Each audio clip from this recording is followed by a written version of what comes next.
Случајот со ротвајлерот е крајно непријатен, но е директна последица на неодговорно сопствеништво, дециден е председателот на ветеринарната комора на Македонија Томислав Николовски.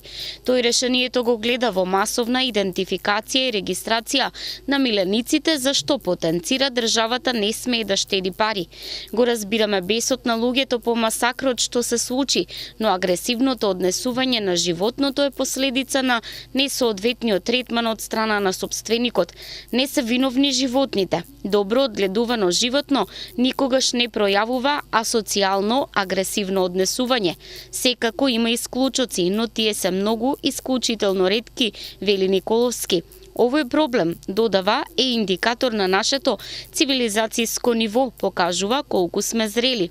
Удираме по самарот, не можејќи да удриме по магарето.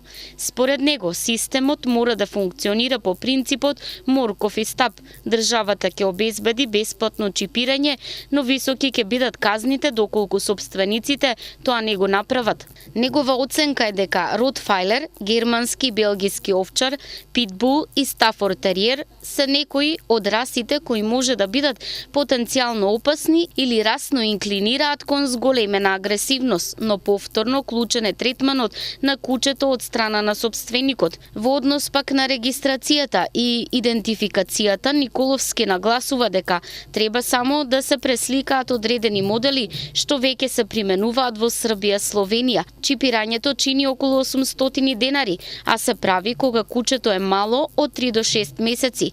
Чипот се аплицира подкожно и останува во животното до крајот на животот.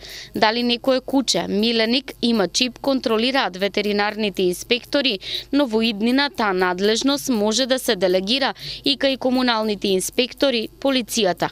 Јавноста е поделена околу тоа кој е поважен, човекот или животното, кој е жртвата, а кој напаѓачот, на кого треба да се удри, каде е вината, кој е одговорен. По социјалните медиуми се шират апели за масовно труење на животните, што предизвикува дополнителна вознемиреност и долева масло на ионака веќе разгорениот оган. Од Анима Мунди велат дека со ваквите постапки граѓаните и животните се изложуваат на многу поголема опасност. Поставувањето отров е кривично дело и за тоа се одговара.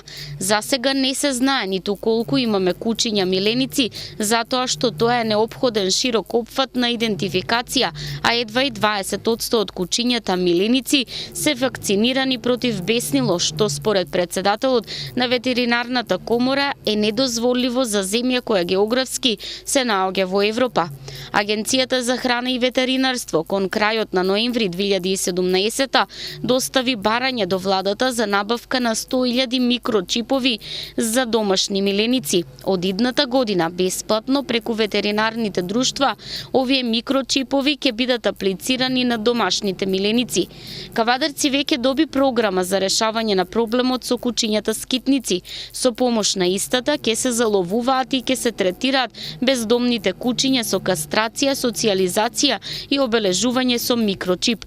Најголем дел од мерките содржани во програмата ќе ги реализира јавното претпријатие Комуналец во соработка со регистрирани прифатилишта. Во програмата се предвидува хумана еутаназија на бездомните кучиња во случај на појава на заразна болест. За да се реализираат предвидените активности во програмата, општината од буџетот ќе издвои 300.000 денари.